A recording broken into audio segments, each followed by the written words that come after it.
Okay, तो आज हम एक नया चैप्टर शुरू करने जा रहे हैं जिसका नाम है सेमीकंडक्टर। सेमीकंडक्टर इस चैप्टर में सॉरी इस चैप्टर से बहुत क्वेश्चंस आते हैं, बहुत स्कोरिंग चैप्टर और बहुत ही इजी चैप्टर भी है, तो इसको कर लेना बहुत ही सही रहेगा हम लोग के लिए। ठीक है, तो सेमीकंडक्टर पढ़ने के लिए हम पहले सेमीकंडक्टर में इसको कंडक्टर के बारे में पढ़ेंगे, इंसुलेटर के बारे में पढ़ेंगे। उसके बाद सेमीकंडक्टर को कंडक्टर और इंसुलेटर से कंपेयर करके देखेंगे। उसके बाद सेमीकंडक्टर में होता क्या है, वैलेंस बैंड होता है, कंडक्शन बैंड होता है, इसके बारे में समझेंगे और इनमें एनर्जी गैप होता है। ठीक है, वैलेंस बैंड, कंडक्शन बैंड और एनर्जी गैप के बारे में पढ़ेंगे। इसके आगे और सेमीकंडक्टर के क्लासिफिकेशन को हम समझेंगे। Classification of semiconductor is integer semiconductor and extensive semiconductor. Extrinsic semiconductor is again divided in two types, N type and P type semiconductor. Okay, तो आज का लेसन बस इसी से रिलेटेड रहेगा। ओके, तो शुरू करते हैं। तो सबसे पहले सेमीकंडक्टर होता क्या है, पहले इसको हम लोग समझ लेते हैं। हम लोग जानते हैं कि नहीं, हम लोग अपने प्रैक्टिकल लाइफ में सेमीकंडक्टर कहाँ देखते हैं, इस चीज़ को पहले समझते हैं, उसके बाद इस चैप्टर को पढ़ना शुरू करते हैं। तो जनरली आप देखते होंगे कि आपके कंप्यूटर्स में या आपके मोबाइल में जो चिप लगे होते हैं वो एक अलग टाइप का मटेरियल, प्लास्टिक टाइप का मटेरियल का बना होता है, लेकिन वो प्लास्टिक नहीं होता है, वो असल में होता है सेमीकंडक्टर। वो चिप जो बना होता है सेमीकंडक्टर का, जो आपके आईसीज होती हैं, जो आपके माइक्रो प्रोसेसर्स होते हैं, वो सब क्या से बने होते हैं, सेमीकंडक्टर से बने होते हैं। ठीक है, तो जो मटेरियल उसमें यूज़ होता है वो जनरली सिलिकॉन, जर्मेनियम, इस टाइप के मटेरियल होते हैं। ठीक है, तो इस टाइप के मटेरियल को हम लोग सेमीकंडक्टर बोलते हैं। अगर आयरन रहता है तो उसको हम लोग क्या बोलते हैं, कंडक्टर बोल देते हैं। अगर वो वुड या कुछ प्लास्टिक वगैरह होता है तो वो नॉन कंडक्टर या इंसुलेटर बोल देते हैं। लेकिन ये सिलिकॉन, जर्मेनियम, इस टाइप के मटेरियल जो होते हैं इनको हम लोग सेमीकंडक्टर बोलते हैं। तो ये अलग टाइप का एक मटेरियल। अभी तक हमने इंसुलेटर के बारे में पढ़ा था, कंडक्टर के बारे में पढ़ा था। अगर कोई सब्सटेंस है जो करंट को फ्लो होने देता है तो हम उसको क्या बोल देते हैं, कंडक्टर है।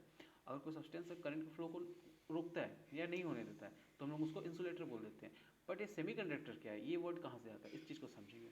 ठीक है, तो सेमीकंडक्टर कुछ नहीं होता है, ये खास सर्कमस्टेंसेस में, मतलब मतलब टेम्परेचर अच्छा हो या फिर हाई वोल्टेज दिया जाए, हाई वोल्टेज नहीं मतलब कुछ अप्रॉक्स वोल्टेज दिया जाए, तब इसमें से करंट फ्लो होना चालू हो जाएगा। अदरवाइज अगर 0 केल्विन पे रखोगे तो ये एज ए इंसुलेटर काम करता है, मतलब आधा कंडक्टर आधा इंसुलेटर। एक खास सर्कमस्टेंसेस में ये कंडक्टर की तरह काम करेगा, इसलिए इसको हम लोग सेमी कंडक्टर बोलते हैं।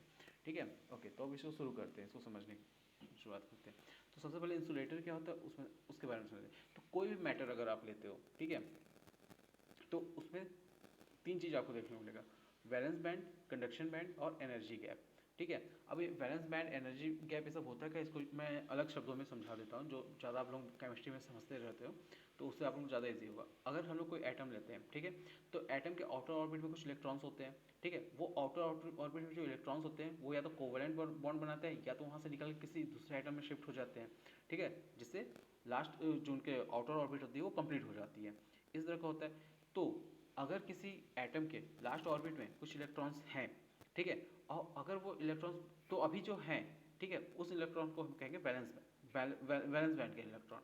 और वो जो इलेक्ट्रॉन निकल सकते हैं, जो बाहर निकल सकते हैं, जो बाहर निकल के फ्री हो सकते हैं, तो ऐसे इलेक्ट्रॉन को हम लोग बोलेंगे कंडक्शन बैंड के इलेक्ट्रॉन। ठीक है, तो कंडक्शन बैंड जनरली हमेशा एम्प्टी रहता है और वैलेंस बैंड हमेशा भरा होता है, क्योंकि वैलेंस बैंड में ही इलेक्ट्रॉन रहेंगे। ठीक है, तो इसको इस तरह से समझिएगा आप।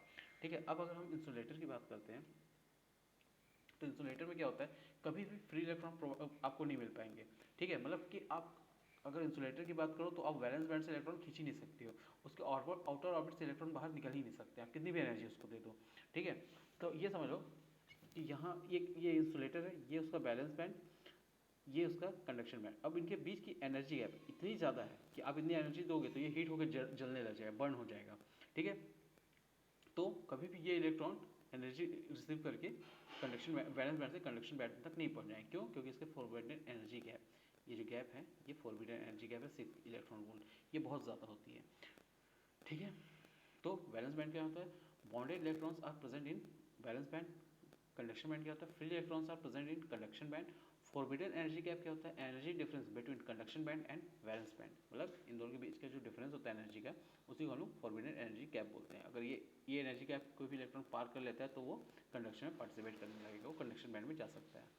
ठीक है, इंसुलेटर के बारे में ये समझ लेते हैं। वैलेंस बैंड इसका हमेशा कंप्लीटली फिल्ड रहेगा। ठीक है, valence band is completely filled, conduction band is completely empty और partially filled. Forbidden energy gap is approximately 6 electron volt. ठीक है, इसका अप्रॉक्सीमेट 6 इलेक्ट्रॉन वोल्ट के ही आसपास होगा। In insulator, the valence band is completely filled with electron and conduction band is empty, and both the band is separated by forbidden energy gap of 6 electron volt. ठीक है, अब conductor के बारे में समझते हैं. तो उसमें तो इतना एनर्जी गैप था कि आपका इलेक्ट्रॉन कंडक्शन बैंड में जा ही नहीं पाता था वैलेंस बैंड से. इसमें क्या होता है, इसमें कोई एनर्जी गैप नाम की चीज़ होती ही नहीं है. कंडक्शन बैंड और वैलेंस बैंड आपस में अटैच होते हैं, सटे होते हैं, या तो कई बार ओवरलैप करते हैं. ठीक है, ओवरलैप मतलब कि कुछ कंडक्शन बैंड का पार्ट जो है वो वैलेंस बैंड में आ जाएगा और कुछ वैलेंस बैंड का पार्ट कंडक्शन बैंड में आ जाएगा. ठीक है, तो इलेक्ट्रॉन को ट्रैवल करने को बिल्कुल भी कोई दिक्कत नहीं होती, आराम से ट्रैवल कर सकते हैं. ठीक है, थोड़ी सी एनर्जी मिले नहीं कि वैलेंस बैंड से कंडक्शन बैंड शिफ्ट हो जाएंगे, तो एक तरह से कंडक्शन में मतलब इसको अगर एटम के थ्रू समझो, थोड़ी सी एनर्जी मिली नहीं कि उसके बॉन्ड्स ब्रेक हो जाएंगे और इलेक्ट्रॉन फ्री हो जाएंगे मूव करने के. इलेक्ट्रॉन फ्री हो जाएंगे तो वो कंडक्टर में ट्रैवल कर सकते हैं, मूव कर सकते हैं. ठीक है, बस इसी तरीके से समझो. तो valence band is completely empty and partially field. ठीक है, वैलेंस बैंड जनरली इसके हमेशा एम्प्टी रहते हैं, क्योंकि थोड़ी सी एनर्जी मिल रही है, तुरंत इलेक्ट्रॉन बाहर निकल जा रहे हैं. Conduction band is completely field, इसमें कंडक्शन बैंड हमेशा फिल्ड रहता है, मतलब फ्री इलेक्ट्रॉन बहुत ज़्यादा रहते हैं. Forbidden energy gap is zero, मतलब इसकी एनर्जी गैप तो रहती ही नहीं है, तभी तो वैलेंस बैंड से इलेक्ट्रॉन बैंड तुरंत ही कंडक्शन बैंड में चले जा रहे हैं. Conduction band and valence band are overlapped. ठीक है, जनरली ओवरलैप्ड होते हैं या अटैच रहते हैं.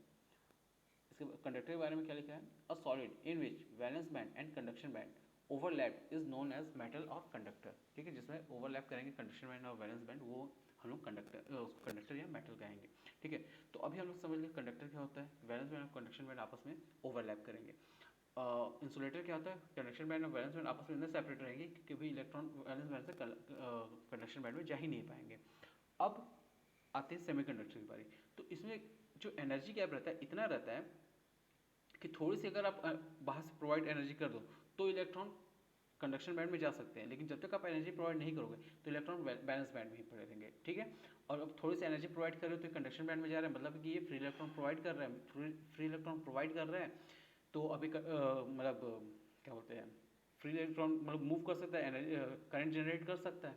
ठीक है, तो अब सेमीकंडक्टर के बारे में पढ़ लेते हैं. सेमीकंडक्टर, ऊपर कंडक्शन बैंड, नीचे वैलेंस बैंड, बीच में एनर्जी गैप. ठीक है, ओके. तो conduction band is partially field, obviously conduction band भी पार्शली फिल्ड होगा. Valence band is completely field. Valence band में बहुत सारे इलेक्ट्रॉन होंगे, कंडक्शन बैंड में कुछ कम ही होंगे. Forbidden energy gap is approximately 1 electron volt. उस इंसुलेटर में था 6 इलेक्ट्रॉन वोल्ट, कंडक्शन क्या कंडक्टर में बिल्कुल भी जीरो थी. इसमें क्या है, अप्रॉक्स 1 इलेक्ट्रॉन, बहुत ही कम होता है. ठीक है, अगर आप थोड़ी सी टेम्परेचर भी इंक्रीज कर देते हो तो भी आपका इलेक्ट्रॉन ट्रैवल कर सकता है. Semiconductor are material in which the forbidden energy gap between the filled valence band and empty conduction band is very small, nearly equal to 1 electron volt. ठीक है, forbidden energy gap जो होता है approx 1 electron volt होता है. अब semiconductor material कौन कौन से होते हैं उसके बारे में जान लेते हैं. Germanium and silicon are example of semiconductor. ठीक है, ये दोनों चीज़ को याद रखना है, इसका बहुत बहुत बार इसका नाम ये वर्ड आएगा आपको, जर्मेनियम सिलिकॉन, इसको बार बार यूज़ करूँगा. ठीक है, forbidden energy gap for silicon is 1.1 electron volt. Silicon के लिए कितना है, 1.1 इलेक्ट्रॉन वोल्ट. वही अगर एनर्जी के लिए फॉरबिडन एनर्जी गैप बोले तो 0.7 इलेक्ट्रॉन वोल्ट, 0.72 इलेक्ट्रॉन वोल्ट. ठीक है, at 0 kelvin the electron in valence band do not have sufficient energy to jump to conduction band. अगर 0 केल्विन मतलब टेम्परेचर 0 केल्विन है तो इलेक्ट्रॉन्स के पास इतनी एनर्जी नहीं रहेगी कि वो कंडक्शन बैंड में जंप कर पाए. And hence semiconductor behaves as insulator at 0 kelvin. ठीक है, इसलिए 0 केल्विन पे वो इंसुलेटर की तरह काम करता है. ठीक है, but at room temperature some electron of valence band has sufficient energy to jump to conduction band. ठीक है, अब अगर रूम टेम्परेचर पे आ जाते हैं